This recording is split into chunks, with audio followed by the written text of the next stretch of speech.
અમારી પાખર નાની પ્રાથમિક શાળાનો આ બાળક આપણને જાદુઈ પ્યાલો બતાવશે। આ પ્યાલાનું નામ છે વાસુદેવનો પ્યાલો। આ પ્યાલાની મદદથી આપણે દબાણ અને સાયફનની સમજ આપી શકીએ છીએ। સ્ટ્રો સૌપ્રથમ તમે જોઈ શકો કે સૌપ્રથમ ઉપરના ભાગે વળેલ છે અને પછી નીચે તરફ જાય છે, એટલે આ એક સાયફનનું જેવું કાર્ય કરે છે। કપમાં આપણે પાણી ભરીશું। તમે અહીંયા જોઈ શકો છો કે કપમાં પાણી ભર્યું છે બાળકે, છતાં પણ પાણી બહાર આવતું નથી। હવે આ બાળક આપણને જાદુ કરી બતાવશે કે પાણી બધું એની જાતે જ બહાર આવશે।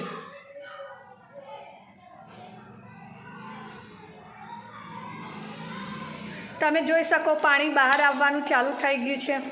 જ્યાં સુધી પાણી નીકળી નહીં જાય ત્યાં સુધી બહાર નીકળતું રહેશે।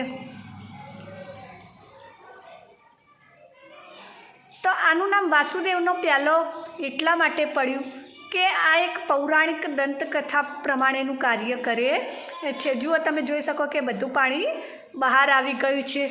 વાસુદેવ જ્યારે શ્રી કૃષ્ણ ભગવાનને મૂકવા જતા હતા એમના ફ્રેન્ડના ત્યાં, ત્યારે નદીમાંથી પસાર થતા હતા। નદીનું નામ હતું યમુનાજી।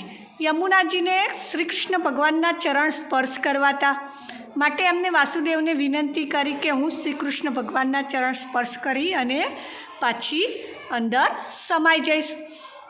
તો વાસુદેવે હા પાડી, તો યમુનાજીનો પ્રવાહ ધીમે ધીમે ધીમે વધતો ગયો અને શ્રી કૃષ્ણ ભગવાનના ચરણ સુધી પહોંચી ગયો અને ચરણ સ્પર્શ કરીને પાછો પાણી નદીમાં સમાઈ ગયું અને વાસુદેવને જવાનો રસ્તો મળ્યો। આ રીતે જેમ પાણીનો પ્રવાહ અહીંયા સ્ટ્રોના વળંકવાળા ભાગ સુધી ના પહોંચે ત્યાં સુધી પાણી બહાર નીકળતું નથી। વળંકવાળા ભાગના ઉપર સુધી પહોંચે પછી ઓટોમેટિક સાયફનના જેવું કાર્ય કરે અને બધું પાણી બહાર નીકળી જાય છે કે સ્ટ્રોનો વળેલો ભાગ છે ત્યાં સુધી।